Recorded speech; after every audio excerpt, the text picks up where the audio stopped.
नमस्कार साथियों, आप सभी का स्वागत है हमारे यूट्यूब चैनल अवबोध पर। आज हम जो बात करने जा रहे हैं वो है कंप्यूटर निर्देशक भर्ती डॉक्यूमेंट वेरिफिकेशन के लिए जो ऑनलाइन स्क्रूटनी फॉर्म है वो कैसे भरा जाए।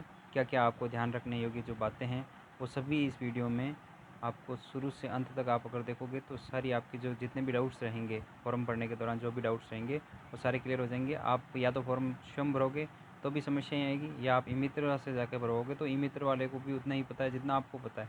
इसलिए हमारे द्वारा जो ये वीडियो आपको उपलब्ध कराया जा रहा है इसके शुरू से लगाकर अंत तक आप इस वीडियो को पूरा देखें और जितने भी डाउट्स हैं वो आपके इसमें क्लियर हो जाएंगे। और फिर भी कोई अगर डाउट पूछता है तो आप कमेंट के माध्यम से हमें बता देंगे, जिससे हम आपको तुरंत उसका समाधान आपको कमेंट या टेलीग्राम चैनल के माध्यम से आपको उपलब्ध करा देंगे। वीडियो को पूरा देखना है शुरू से अंत तक, क्या क्या ध्यान रखना है, जिससे कि आपको बाद में कोई टेंशन नहीं हो कि मेरा फॉर्म ऐसे भर गया, ये कमी रह गई, इसकी वजह से मुझे क्या करना होगा, क्या और नहीं होगा। तो इस चीज़ों से बचने के लिए आपको शांति से पूरा वीडियो देखना है, समझना है, उसके बाद ही फॉर्म को भरना है। अब हम आपको अपना परिचय दे देते हैं। हम जो हमारे द्वारा पूर्व में जैसे ग्राम सेवक की भर्ती अभी रिसेंटली जो कंप्लीट हुई है, जिसके डीवी के जो कंप्लीट हुआ उसके डीवी के अंदर हमारे द्वारा बहुत सारे अभ्यर्थियों को ऑनलाइन स्क्रूटनी फॉर्म के अंदर सहायता प्रदान की गई थी, जिसका आप प्रूफ देख सकते हैं। हमारे जो पूर्व के वीडियो ग्राम सेवक से संबंधित उसके कमेंट्स जाकर देखिए किस तरह से हमने लोगों को वो जो सहायता प्रदान की है, हेल्प की है उनकी फॉर्म भरने में, और वो भी पूर्ण ऑथेंटिक जानकारी के साथ। इसके अलावा हमें पूर्व का भी अनुभव है और हमने स्वयं ने भी 2-3 बार डीवी करवाया है, तो इसके लिए हम अपना ये अनुभव जो है आप सभी के साथ साझा करना चाहते हैं, और जिससे कि आप लोगों की ये हमारा अनुभव काम आ जाए। तो शुरू करते हैं। हम सबसे पहले बात करते हैं मुख्य दस्तावेज। तो ऑनलाइन जो स्क्रूटनी फॉर्म हैं वो भरने स्टार्ट करने से पूर्व आपको जो तैयारियां करनी है वो कुछ इस प्रकार से हैं। इन तैयारियों में सबसे महत्वपूर्ण जो तैयारियां हैं वो है दस्तावेज़ों की। आपको पीडीएफ वगैरह तैयार करनी है। तो बात करते हैं महत्वपूर्ण जो दस्तावेज़ हैं वो हैं, सबसे पहले आपको पासपोर्ट साइज़ फ़ोटो जिसकी पीडीएफ बनानी है, पीडीएफ नहीं बनानी है, इसको जेपीजी फॉर्मेट में रखना है। जेपीजी फॉर्मेट के अंदर जो इसकी साइज़ होगी वो होगी 50 केबी से 100 केबी के बीच में। किसी को भी इससे साइज़ से संबंधित कोई समस्या है तो आप हमें कमेंट के माध्यम से बता दें, हम उसका समाधान कर देंगे किस प्रकार से आप साइज़ को रिड्यूस कर सकते हो, बढ़ा सकते हो। तो पासपोर्ट साइज़ फ़ोटो जो है उसकी साइज़ होगी 50 केबी से 100 केबी के बीच में। और उसके बाद जो दूसरा जो मुख्य दस्तावेज़ रहेगा पीडीएफ के लिए या जेपीजी के लिए जो बात कर रहे हैं, हस्ताक्षर। हस्ताक्षर जो है 20 से 50 केबी के बीच में हस्ताक्षर रहना चाहिए, 20 से 50 केबी के बीच में। ये जो एक एक्स्ट्रा 20 ऐसे आ गए हैं तो इसको आप ज़्यादा ध्यान नहीं दें, इसको ऐसे ही रहने दें। 20 से 50 केबी के बीच में, 20 टू 50 केबी, इसके बीच में ही इनकी क्या होनी चाहिए, साइज़ होनी चाहिए, इससे न कम इससे न ज़्यादा। और उसके बाद जो है अब आपको जो पीडीएफ्स बनानी है वो 100 केबी की साइज़ में बनानी है। 100 केबी से ज़्यादा नहीं होनी चाहिए, 100 केबी के अंदर तक आपको साइज़ की बनानी है। और वो पीडीएफ्स जो हैं वो कुछ इस प्रकार से रहेगी, जैसे पहली 10वीं की अंक तालिका और प्रमाण पत्र जिनके दोनों साथ में हैं उनको साथ में बनानी है, वो एक ही जिनके कंसोलिडेटेड है प्रमाण पत्र और अंक तालिका साथ में उनको साथ में, जिनके पास बड़ी वाली मार्कशीट है उनके अंक तालिका और प्रमाण पत्र साथ में, इसलिए एक ही पीडीएफ बनेगी। और जिनके अंक तालिका और प्रमाण पत्र दोनों अलग अलग हैं उनको आप एक साथ में करके एक साथ पीडीएफ बना देना।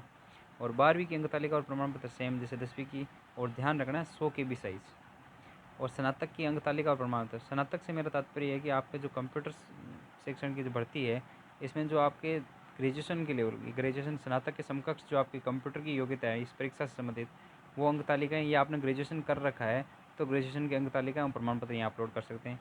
इसके बाद में कंप्यूटर से संबंधित आवश्यक शैक्षिक योग्यता प्रमाण पत्र, शैक्षणिक योग्यता के प्रमाण पत्र, ये वो है जो मुख्य जो आपकी योग्यता थी कंप्यूटर अनुदेशक भर्ती वरिष्ठ हो या जो बेसिक और वरिष्ठ जो है उनके अंदर जो मुख्य जो आपकी योग्यता थी, शैक्षिक योग्यता कंप्यूटर का जो भी आपको कोई डिप्लोमा है, बीसीए वगैरह जो भी हैं, पीजीडीसीए वगैरह, तो वो जो मुख्य दस्तावेज़ है वो यहाँ पर आपको उसकी पीडीएफ बनानी है, वो भी आपको अपलोड करना होगा। तो 100 केबी की साइज़ उसकी भी होनी चाहिए। आरएससीआईटी प्रमाण पत्र यदि इसमें लागू है तो वो भी आपको उसका प्रमाण पत्र की आपको 100 केबी की पीडीएफ बनानी। चरित्र प्रमाण पत्र यहाँ पर वो होगा जो अंतिम शिक्षण संस्थान का होगा। अंतिम शिक्षण संस्थान से मेरा तात्पर्य जहाँ आपने अंतिम बार, चाहे वो स्कूल हो, चाहे कॉलेज हो या यूनिवर्सिटी हो, जहाँ से आपने अंतिम बार रेगुलर, नॉन कॉलेजिएट या नॉन रेगुलर नहीं, रेगुलर जहाँ नियमित अध्ययन किया हो, उस संस्थान का आपको चरित्र प्रमाण पत्र चाहिए, उसकी भी आपको 100 केबी पीडीएफ बनानी। जाति प्रमाण पत्र यानी OBC, SC, ST, MBC, EWS वगैरह के जो जाति प्रमाण पत्र हैं उनकी आपको PDF बनानी होगी 100 KB की। फिर बात करते हैं मूल निवास की, तो मूल निवास प्रमाण पत्र की भी आपको PDF बनानी होगी। इस तरह से ये मुख्य दस्तावेज थे, इनकी आपको PDF जो है फॉर्म भरने से पूर्व आपको ये तैयार करनी है। जब आप सभी PDF बना लेंगे तो आपको फॉर्म भरने के लिए जो प्रक्रिया है वो इसी तरह से फॉलो करनी है जिस प्रकार से मैं आपको बता रहा हूँ। वीडियो के अंदर ध्यान से शुरू से अंत तक देखना है। आपके 5 मिनट बचाने के चक्कर में अपने आप पूरे फॉर्म को गड़बड़ कर सकते हैं। एक छोटी सी मिस्टेक जो आपको बाद में बहुत पछतावा दे सकती है, इसलिए पूरा शुरू से अंत तक आपको वीडियो देखना है और चैनल को सब्सक्राइब करना ना भूलें। आगे भी जो आपके दस्तावेज सत्यापन से संबंधित जो भी सूचनाएँ होंगी वो आपको इसी चैनल पर वीडियोज़ के माध्यम से प्रदान की जाएगी। तो अब बात करते हैं, सबसे पहले आपको SSO लॉगिन करना है। लगभग सभी, मैं मान सकता हूँ कि सभी अभ्यर्थियों को SSO लॉगिन करना आता है। एक चीज़ और है, जो आप इसको है फॉर्म को है ना फ़ोन पर भरने की ट्राई नहीं करें। मोबाइल फ़ोन पे जो है आप इसको ना भरें, या तो आप PC से भरें, पर्सनल कंप्यूटर PC, या लैपटॉप जो है, या ई-मित्रा के माध्यम से आप जाके ई-मित्र वालों से आप भरवा सकते हैं। ये 3 आपके पास ऑप्शन रहेंगे और जहाँ तक है आप खुद भी इसको भर सकते हैं। तो देख लें, जैसे आपको सूटेबल हो आप इसको भर सकते हो। SSO लॉगिन करना है। SSO का जो आपका मेन पेज होता है, लॉगिन पेज, वो कुछ इस प्रकार से आपको दिखाई देगा। ये देख सकते हैं आप। यहाँ पे आपको क्या करना है, अपनी SSO ID और यहाँ पासवर्ड, अपनी SSO ID और यहाँ पासवर्ड डालना है, कैप्चा फिल करना है और लॉगिन पे क्लिक करना है। जो लॉगिन आपको दिख ही रहा है, यहाँ लॉगिन पे आप जैसे ही क्लिक करोगे आप लॉगिन हो जाओगे। लॉगिन होने के बाद में जो विंडो रहेगी वो कुछ इस पर, ये देख सकते हैं लॉगिन विंडो जो आपके सामने है। SSO डैशबोर्ड के अंतर्गत अभ्यर्थी अब क्या करेगा, अब आपको ये G2C जो है एप्लीकेशंस होते हैं, G2C ये आपके ज़्यादा नहीं रहेगा, मोस्टली यही खुला हुआ रहेगा। जैसे G2C रहेगा ओपन, किसी ने गलती से ये जो प्लस वाला आइकन है ना, अगर किसी ने कल क्लिक कर रखा हो तो सबसे पहले आपको इस पर क्लिक करना है ताकि ये सारे ऑप्शंस आ जाएँ। जैसे ही आप इस पर क्लिक कर लोगे तो फिर आपको क्या करना है, ये जो आपके रिक्रूटमेंट पोर्टल का ऑप्शन है, ये अशोक स्तंभ का चिन्ह ऐसे दे रखा होगा। रिक्रूटमेंट पोर्टल के 2 होते हैं, एक रिक्रूटमेंट पोर्टल फर्स्ट और एक होता है, एक रिक्रूटमेंट 2 होता है, स्टेक आती है। तो आपको इसी नॉर्मल वाले रिक्रूटमेंट पोर्टल वाले पर क्लिक करना है। जैसे ही आप क्लिक करोगे, क्लिक करते हैं आपके सामने कुछ इस प्रकार से इंटरफेस खुलेगा। रिक्रूटमेंट पोर्टल के अंतर्गत माई रिक्रूटमेंट बटन प्रदर्शित होगा। अभ्यर्थी इस पर क्लिक करें। Under the recruitment portal my recruitment tab will be Sovan, candidate can click on this button. जैसा कि आपके सामने दिखा हुआ है इस पॉपअप आइकन के अंदर, ये देखो आप माई रिक्रूटमेंट का ऑप्शन रहेगा होम के जस्ट पास में। यहाँ माई रिक्रूटमेंट पर आप क्लिक करोगे।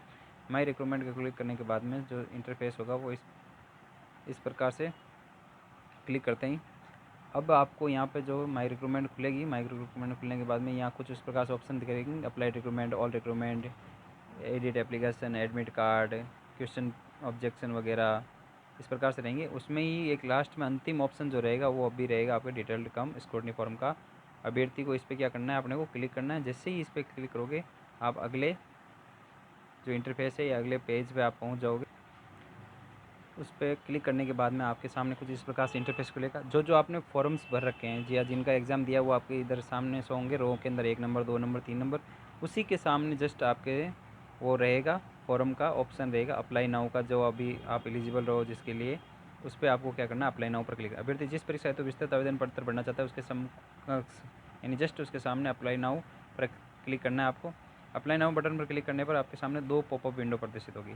पहले पॉपअप में 2 संदेश प्रदर्शित होंगे। अभ्यर्थी को उस निर्देश को पढ़ना होगा और चेकबॉक्स बटन पर क्लिक करना होगा। फिर ओके बटन क्लिक करना होगा। ओके बटन क्लिक करने के बाद में फिर से एक पॉपअप प्रदर्शित होगा, इसमें लिंक का उल्लेख होगा। अभ्यर्थी को लिंक पर क्लिक करना होगा जो अभ्यर्थी को निर्देश पृष्ठ पर पुनर्निर्देशित करेगा। चेकबॉक्स पर क्लिक करने के बाद अभ्यर्थी को सभी निर्देशों को पढ़ने के और ओके बटन पर क्लिक करना है। सिंपल सी चीज़ें, कुछ ज़्यादा कुछ है नहीं इसमें। अब बताते हैं आपके अंदर 2 पॉपअप कौन से ओपन होंगे। इस प्रकार से ये पॉपअप होंगे। ये पहला पॉपअप होगा, इसमें आपको कुछ नहीं करना है, सीधा डायरेक्ट यहाँ पे आपको पढ़ना चाहो तो पढ़ सकते हो। और ये यहाँ पे आपको इसे चेक बॉक्स को करना है ओके करके, फिर ओके कर देना है, चेक बॉक्स करके ओके कर देना है। इसके बाद सेकंड पॉपअप जो होगा, ये फर्स्ट पॉपअप है, सेकंड कुछ इस प्रकार से रहेगा आपके सामने। सेकंड में एक लिंक रहेगा और वही सेम चेक बॉक्स वाला सिस्टम रहेगा। तो आपको लिंक पे क्लिक करके आप फॉर्म की जो इंस्ट्रक्शन वगैरह पढ़ सकते हैं, जो मैं वीडियो में आपको बता दूंगा अच्छे से। वैसे पढ़ने की ज़रूरत नहीं, आप जस्ट एक बार ओपन करके वापस इसी पेज पे आके आपको क्या करना है, चेक बॉक्स जो रहेगा चेक बॉक्स को आपको करके फिर ओके कर देना है। ये ओके कर देना है। ओके करने के बाद में आप अगले इंटरफेस पर, जैसे ही आप अगले पेज पर आओगे तो बेसिक डिटेल्स आएगी। तो बेसिक डिटेल्स में जो रहेगा वो आपका मोस्टली डाटा जो रहेगा आपका फॉर्म से ले लिया जाएगा। अब उसमें जो रोल नंबर वो आ ही जाएंगे, आवेदन क्रमांक आपके रहेंगे, उसमें मेरिट क्रमांक वगैरह जो है वो ये बात की बात है, आपको कुछ नहीं भरना। विज्ञापन संख्या इसमें आ जाएगा। पद कोड या क्रम संख्या अगर कुछ है तो वो आपको भरनी है। पदक्रम की जो अगर बात करें तो पदक्रम रहेगा बेसिक के लिए 1 रखना है आपको, और जो वरिष्ठ है उसके लिए 2 नंबर रहेगा। ये पद कोड या क्रम संख्या जो है वो आपको विज्ञप्ति के अंदर दी हुई है। जैसे आपने देखा होगा अगर विज्ञप्ति में, तो 1 नंबर पर आपको बेसिक कंप्यूटर अनुदेशक और 2 नंबर पर वरिष्ठ कंप्यूटर अनुदेशक है। तो उस हिसाब से आपको क्या करना है, पद कोड या क्रम भरना है। फिर पद का नाम जो हो ही जाएगा आपका, बेसिक है या वरिष्ठ कंप्यूटर अनुदेशक है। विभाग का नाम, आवेदक का पूरा नाम, हिंदी में आप इसको चेंज कर सकते हो। बाकी जो अंग्रेजी वाला नाम आएगा वो आप नहीं चेंज कर पाओगे, हिंदी वाला नाम आप यहाँ पर लिख सकते हो। इसी प्रकार पिता का नाम अंग्रेजी में, हिंदी वाला आप चेंज कर सकते हो, अंग्रेजी वाला चेंज नहीं कर सकते हो। माता का नाम आ जाएगा, माता का नाम आप अंग्रेजी में नहीं चेंज कर सकते, हिंदी में चेंज कर सकते हो। हिंदी वाले आप नाम जो है वो चेंज कर सकते हो, मतलब अपने हिसाब से लिख सकते हो, क्योंकि खाली आएंगे ब्लैंक आएंगे। फिर आवेदक की जन्म तिथि हो जाएगी, विज्ञप्ति में निर्धारित तिथि को आयु, यानी 1 जनवरी 2019 यहाँ पे लिखा हुआ है। जैसे विज्ञप्ति में निर्धारित जो आयु है, विज्ञप्ति में जो अंतिम तारीख थी, डेट जो आपके काउंट करने की, डेट ऑफ बर्थ जो है आपकी एज काउंट करने की जो डेट थी, निर्धारित तिथि, उस तिथि को जो आपकी आयु है वो यहाँ पे आपको दर्ज करनी है। नागरिकता, आरक्षण वर्ग, निःशक्त श्रेणी, धर्म वगैरह, विवाहिक स्थिति, विवाह तिथि आ जाएगी अगर कोई विवाहित है तो, और संतान का विवरण वगैरह हो जाएगा, इसमें कोई समस्या आएगी नहीं आपको। फिर मूल निवास की बात करते हैं तो मूल निवास जो आपने पूर्व में आवेदन में जो एड्रेस दे रखा है, आपने पता जो दे रखा है वही आप इसमें दर्ज कर लेंगे। जन्म स्थान जहाँ आपका जन्म हुआ है वहीं पे, और पत्र व्यवहार का पता और स्थायी पता ये लगभग लोगों के सेम होता है, किसी का अलग है तो वो अलग अलग अपना कर सकते हैं। राज्य, जिला, तहसील, जो राज्य और ज़िला और शहर, गांव, पिन कोड और फ़ोन नंबर ये कोई ज़रूरी नहीं है आपको पढ़ने, क्योंकि फ़ोन नंबर आपके शायद यहाँ ऊपर आ जाएंगे। अब बात करते हैं अपन नेक्स्ट की। तो नेक्स्ट जो रहेगा आपका बेसिक डिटेल के बाद में रहेगा एजुकेशन क्वालिफिकेशन का। तो चलते हैं एजुकेशन क्वालिफिकेशन के ऊपर। ये है क्वालिफिकेशन डिटेल्स का जो पेज है, वो आप देख सकते हैं। इसमें स्पष्ट रूप से देखिए, ये आपको पहले टिक करना है। चेक बॉक्स जो ब्लू कलर का दिख रहा है वो चेक बॉक्स करोगे। जैसे चेक बॉक्स करोगे ये सारे ऑप्शन जो आपके लिए ओपन हो जाएंगे। इसमें आपको बोर्ड और विश्वविद्यालय का नाम पढ़ना है। फिर ऐच्छिक विषय जो आपके वो पढ़ने हैं, 10th में नॉट एप्लीकेबल आएगा, और वर्ष जो आएगा वो आ जाएगा। अनुक्रमांक या रोल नंबर आपको पढ़ने हैं और फैच करना है। फैच करने का मतलब होगा जैसे ये यहाँ से डाटा जो है वो आपके सीधे बोर्ड से डाटा इस रोल नंबर के बेसिस पे और ईयर के बेसिस पे आपके जहाँ बोर्ड होगा, जैसे आरबीसी है तो आरबीसी से यहाँ पे फैच कर लेगा। कक्षा 10 और 12 की आरबीसी से फैच हो जाएगी, उसमें परसेंटेज वगैरह ऑटोमेटिक यहाँ डिटेल्स आ जाएगी, जैसे नंबर्स वगैरह है, प्राप्तांक कितने हैं, वो सारी चीज़ें आएगी।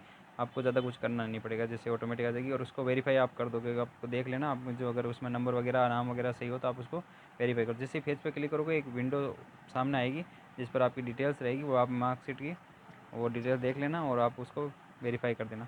इसके बाद बात करते हैं अपन 12th की। तो 12th की भी सेम यही प्रोसेस रहेगी। अब वही अपना बोर्ड और विश्वविद्यालय भरना है। ऐच्छिक सब्जेक्ट अगर आपके साइंस है, आर्ट्स है, कॉमर्स, जिस भी आप स्ट्रीम से हो वो स्ट्रीम भरनी है, वर्ष भरना है, अनुक्रमांक भरना है और फेच करके आपको देखना कि फेच हो जाएगी।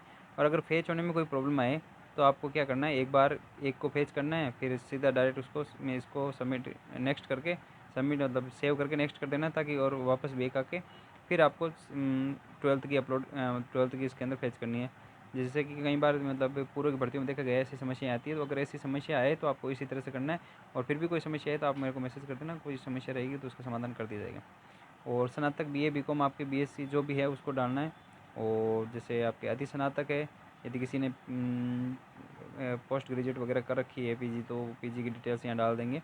कई यूनिवर्सिटी की जो है मार्कशीट यहाँ फेच हो जाएगी, कईयों की नहीं होगी, तो जो नहीं होगी उनको आप मैनुअली अपलोड कर सकते हो। इसमें कोई इतना घबराने की या टेंशन लेने की जरूरत नहीं है।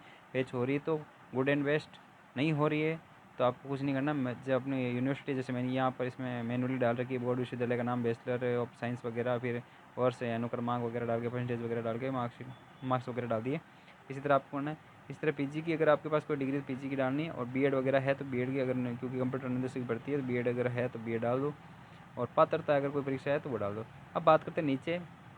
नीचे जैसे ये रहेगा, जैसे ये कॉलम जो है, जैसे नीचे वाला है कंप्यूटर के जस्ट नीचे वाला जो कॉलम जैसे ब्लैक दिख रहा है आपको, वैसे यही ब्लैक था। लेकिन जैसे आप चेक बॉक्स पर आप ब्लू वाले चेक बॉक्स को, वाइट चेक बॉक्स को ब्लू चेक बॉक्स करोगे तो ये आपके ओपन हो जाएगा, और आप इसमें अपनी एक्सटर्नल जो है अतिरिक्त जो जैसे कंप्यूटर को आपके पास जो डिग्री है BCA वगैरह, वो BCA तो स्नातक में आ जाएगी, इसमें कोई दिक्कत नहीं है। लेकिन जो एक्स्ट्रा जो है, जैसे कोई भर्ती से संबंधित, आपके कंप्यूटर रंधे से संबंधित जैसे पीजीडीसीए वगैरह है, या कोई भी और कंप्यूटर से संबंधित कोई स्ट्रीम में इंजीनियरिंग वगैरह, तो वो आप यहाँ डाल सकते हो।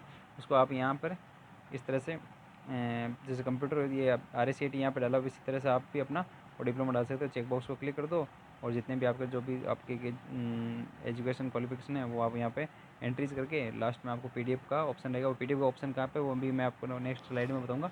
इस तरह से आपको ये अपलोड करना है। जितने भी आपके पास जो क्वालिफिकेशन से संबंधित सर्टिफिकेट है वो आपको इस तरह से अपलोड करना है। PDF की साइज़ रहेगी 100 KB।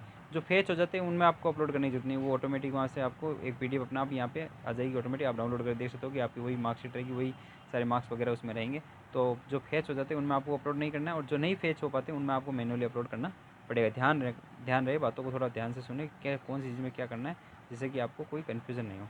इस तरह से आपके पास जो भी एक्स्ट्रा हो 3-4 है, उनमें आप ये से इस प्रकार से आप डाल सकते हैं। ठीक है, अब बात करते हैं जो मैनुअली अपलोड करेंगे उनके लिए PDF का ऑप्शन। इस तरह से आपको इधर स्लाइड करेंगे, जैसे इधर स्लाइड करेंगे तो आगे के ऑप्शन शो होंगे। मैं स्लाइड करने पर ये आगे के ऑप्शन जो है वो आपको इस तरह से हो जाएंगे। देख लो, क्लिक टू फेच, अगर फेच कर दिया है तो आपको कोई टेंशन नहीं, फेच कर दिया तो आपकी ऑटोमेटिक सारी चीज़ें ऑटोमेटिक आ जाएगी।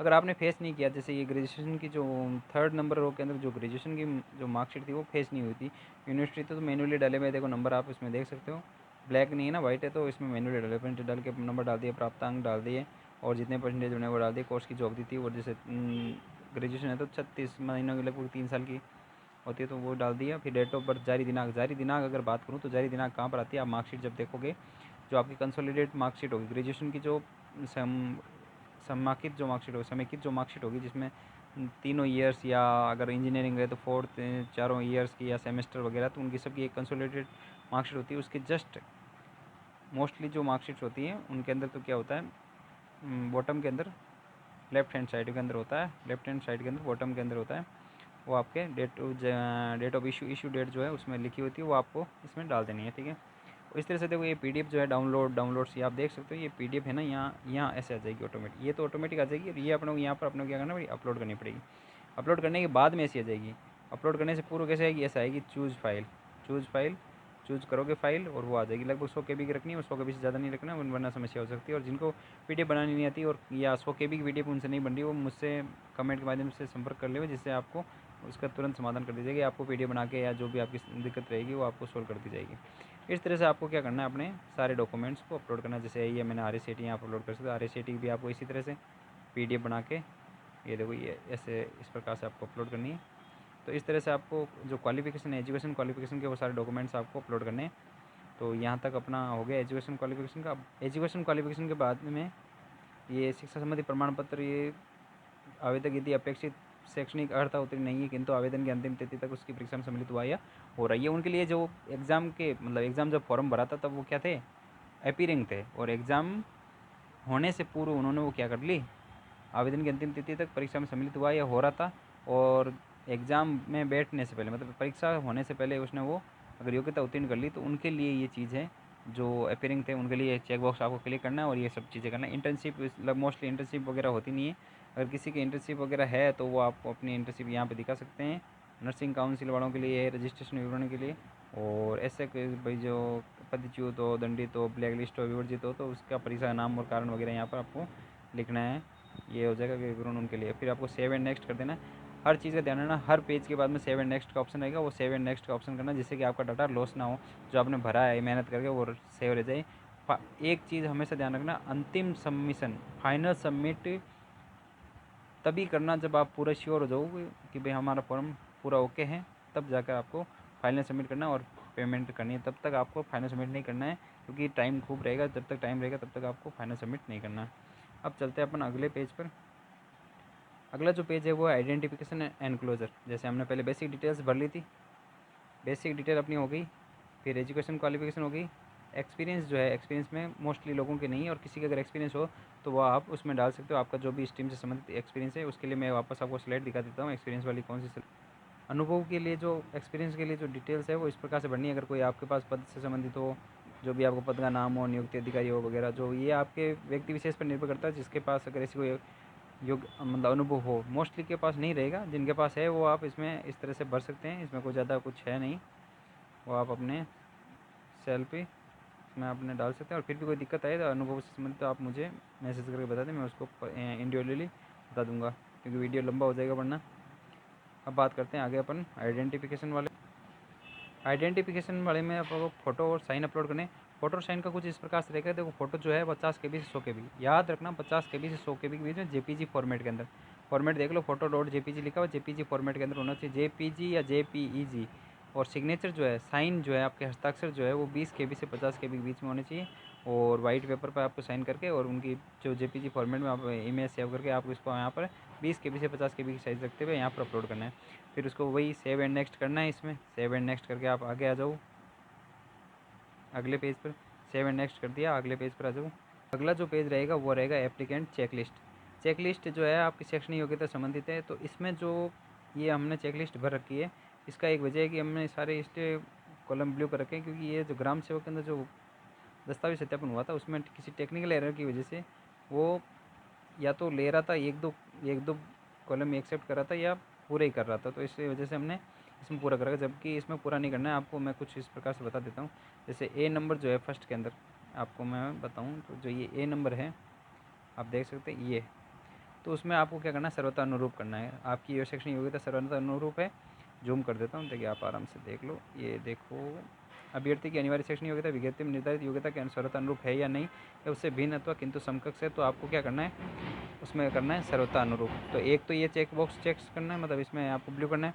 अभ्यर्थी ने आवेदन की अंतिम तिथि तक अनिवार्य शैक्षणिक योग्यता प्राप्त कर ली थी या उसके बाद प्राप्त की। आवेदन की अंतिम तिथि ये उनके लिए, देखो इसमें उनके लिए भरना है जिन्होंने प्राप्त कर ली, उनकी तो आवेदन की अंतिम तिथि तक प्राप्त हो जाएगी।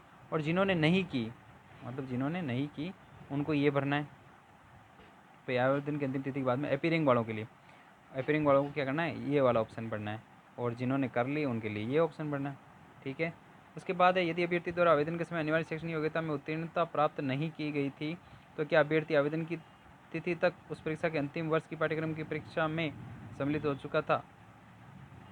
अगर आवेदन की अंतिम तिथि तक प्राप्त नहीं की गई थी, अपीयरिंग था कोई, और अभ्यर्थी आवेदन की अंतिम तिथि तक उस परीक्षा के अंतिम वर्ष के पाठ्यक्रम की परीक्षा में सम्मिलित हो चुका था, पाठ्यक्रम की जो परीक्षा है उसमें सम्मिलित हो चुका था, उनके लिए, मतलब एग्जाम में अगर आप आवेदन की अंतिम तिथि तक बैठ चुके थे या रिजल्ट का इंतजार कर रहे थे, तो ये उनके लिए भाई, यदि सम्मिलित हो गए तो ठीक, नहीं हुआ तो नहीं।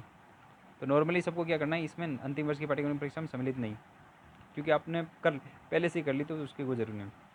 कि अभ्यर्थी द्वारा अनिवार्य शैक्षणिक योग्यता आयोग की परीक्षा की तिथि तक, आयोग की परीक्षा की तिथि तक उत्तीर्ण कर ली गई है।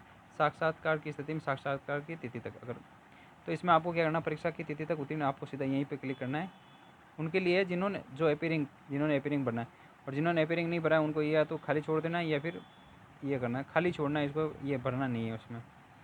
केवल साक्षात्कार के अंक से चयन की स्थिति में क्या अभ्यर्थी अनिवार्य शैक्षणिक योग्यता साक्षात्कार की तिथि तक उत्तीर्ण है। तो साक्षात्कार वाले में साक्षात्कार की स्थिति इसमें आपको भरना नहीं, कि अपने साक्षात्कार वाला जैसा कुछ है नहीं, तो इसमें ये साक्षात्कार वगैरह नहीं भरना है। तो इनमें जो नॉर्मली जो कैंडिडेट है जिनके पास शैक्षणिक योग्यता एग्ज़ाम की डेट, मतलब जो ये मतलब फॉर्म की जो डेट थी उससे पूर्व ही उनके पास थी, तो उनको एक तो सर्वथा अनुरूप भरना है, एक आवेदन की अंतिम तिथि तक प्राप्त भरना है, और बाकी परीक्षा की तिथि तक उत्तीर्ण वगैरह ये सारे तीनों नीचे वाले कॉलम नहीं बने, ऊपर दो ही भरने हैं। और जिनके अपीयरिंग था उनके एक तो सर्वथा अनुरूप, और फिर आवेदन की अंतिम तिथि तक प्राप्त, और अंतिम वर्ष के पाठ्यक्रम परीक्षा में सम्मिलित, और परीक्षा की तिथि तक उत्तीर्ण, ये सभी चीज़ें बननी है। साक्षात्कार वाला छोड़ देना है। आगे समझ में। तो अब बात करते हैं अपन, आगे चलते हैं। अब आता है श्रेणी और वर्ग। तो श्रेणी और वर्ग के लिए आपको कुछ इस प्रकार से तीन ही चीज़ें भरनी है। देखो, एक तो है कि भाई अभ्यर्थी आवेदन व प्रवेश पत्र में अंकित अपनी श्रेणी में है या नहीं है, तो उसी श्रेणी में, जैसे ओबीसी का तो ओबीसी में है, एससी का एससी में, एमबीसी का एमबीसी में, तो वो आपको उसी श्रेणी में। यदि अभ्यर्थी आरक्षित श्रेणी का है, तो क्या वह आवेदन की तिथि से पूर्व अपनी आरक्षित श्रेणी में आ चुका था या उसके बाद सम्मिलित हुआ, तो आवेदन की तिथि से पूर्व ही उसमें आ चुका, क्योंकि आपने पहले अप्लाई कर दिया उसी में आ गया। यदि अभ्यर्थी आरक्षित श्रेणी का है, तो क्या उसने राजस्थान का मूल निवासी होने का साक्ष्य प्रस्तुत किया है। तो अगर मूल निवास आपने प्रस्तुत किया है, तो उसके लिए भाई मूल निवासी है, तो मूल निवास इसमें आपको बता देना कि भाई राजस्थान का मूल निवासी है। टीएसपी एरिया संबंधित है, तो टीएसपी एरिया के लिए। और यदि अभ्यर्थी आरक्षित श्रेणी का है, उसका राज्य जन्म राज्य से बाहर हुआ है, तो क्या उसने अपने मूल राज्य में भी उसी आरक्षित श्रेणी में होने का साक्ष्य प्रस्तुत किया, तो उसके लिए ये उस कैंडिडेट के लिए जो अदर स्टेट के कैंडिडेट हैं।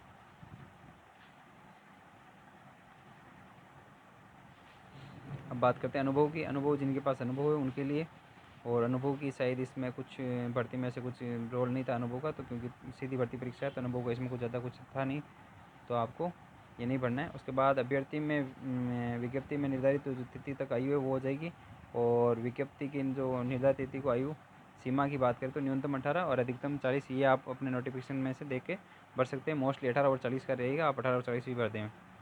अब बात करते हैं आयु सीमा में छूट। अगर आयु सीमा में कोई छूट चाहता है तो ये उनके लिए, वो अपने जैसे ओबीसी का है और अनुसूचित जाति का है, तो जनजाति वगैरह SC ST का है, तो उनको अगर छूट चाहिए तो अभ्यर्थी जो हैं जिनको मैक्सिमम एज में छूट चाहिए वो अपने एज के सामने वाले कॉलम में टिक कर देना है। ये जो टिक है यहाँ पे आपको टिक कर देना, जैसे कोई भी जो भी है जिस कैटेगरी से संबंधित है उसके सामने वाले कॉलम में आपको टिक कर देना है।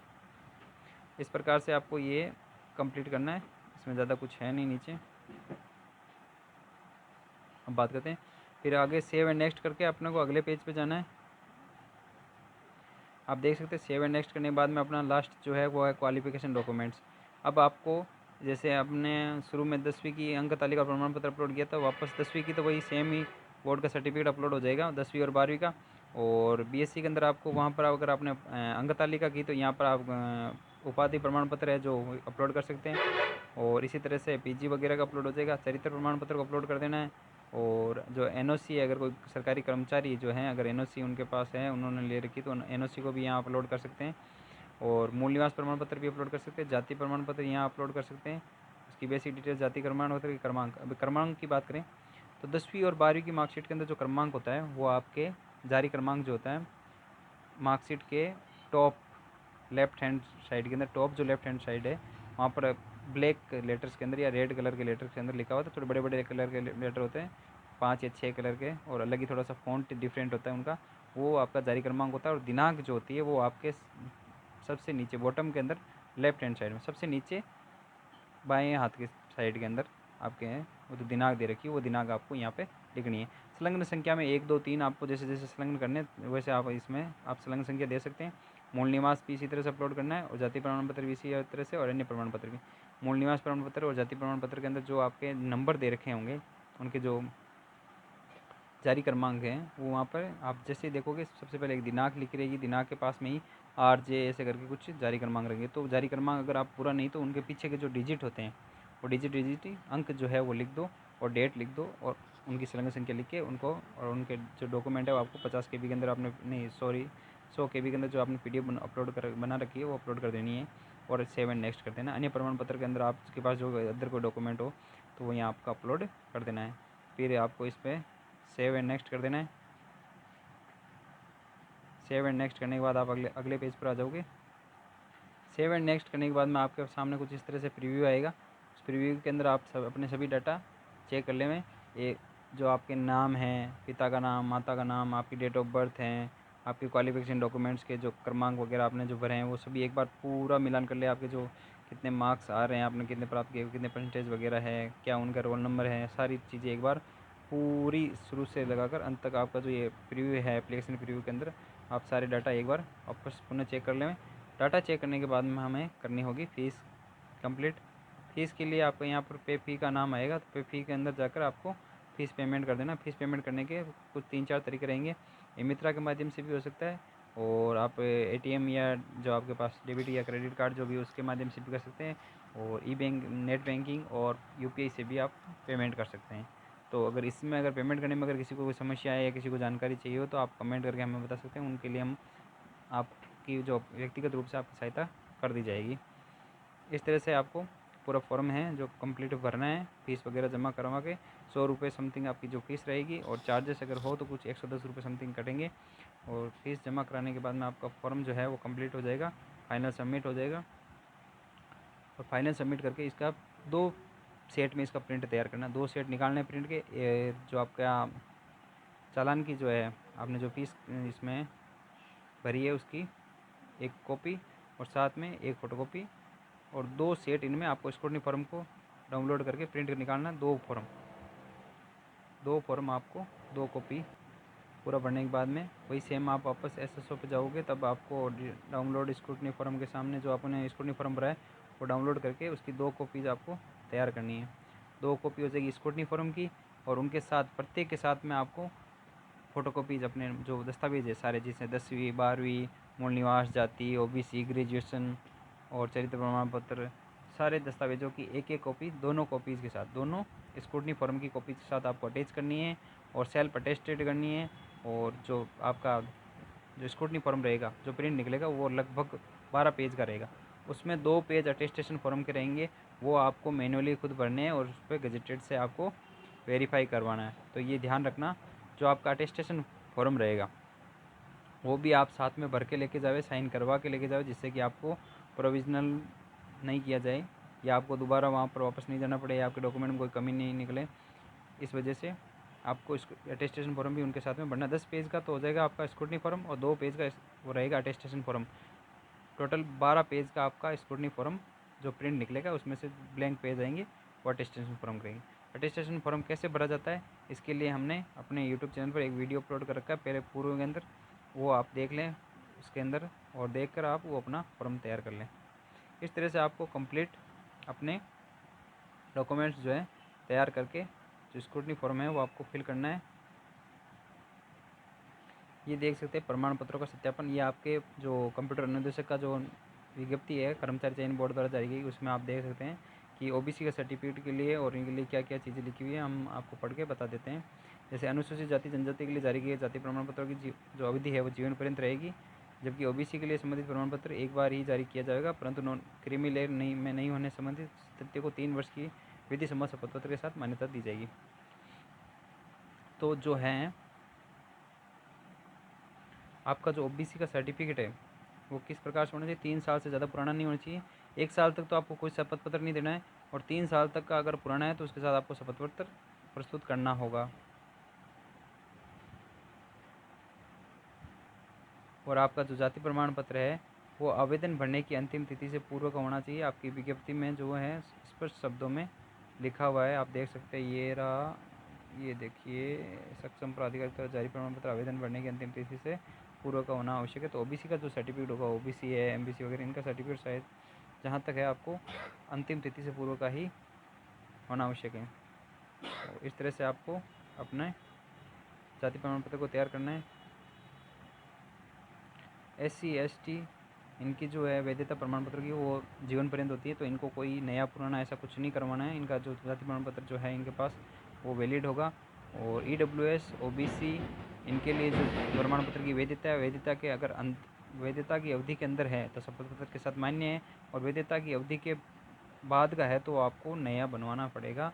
ये और नया बनवाने जो नया बनवाया हुआ है वो भी निर्भर करेगा कि कर्मचारी चयन बोर्ड उसको स्वीकार करता है कि नहीं, क्योंकि विज्ञप्ति में लिखा हुआ है कि अंतिम तिथि से पूर्व का, आवेदन की अंतिम तिथि से पूर्व का जारी भी होना चाहिए। इस तरह से आपको कंप्लीट जो ये आवेदन फॉर्म है, ऑनलाइन स्क्रूटनी फॉर्म भरना है, और पूरे ध्यान से, पूरे मनोयोग से भरना है। और हमारा ये जो वीडियो है शुरू से अंत तक आपको पूरा देखना है, जिससे कि आपको कोई डाउट नहीं रहे। और फिर भी अगर कोई डाउट रहता है तो आप बिना किसी झिझक के कमेंट के माध्यम से आप हमें अपना डाउट बता सकते हैं, और हमारे द्वारा आपका डाउट का जितना जल्दी होगा एज सून एज पॉसिबल आपको रिप्लाई किया जाएगा और आपकी समस्या का समाधान किया जाएगा। चैनल को सब्सक्राइब करना ना भूलें, अवबोध सब्सक्राइब ज़रूर करें। वीडियो देखने के लिए धन्यवाद। जय हिंद, जय भारत।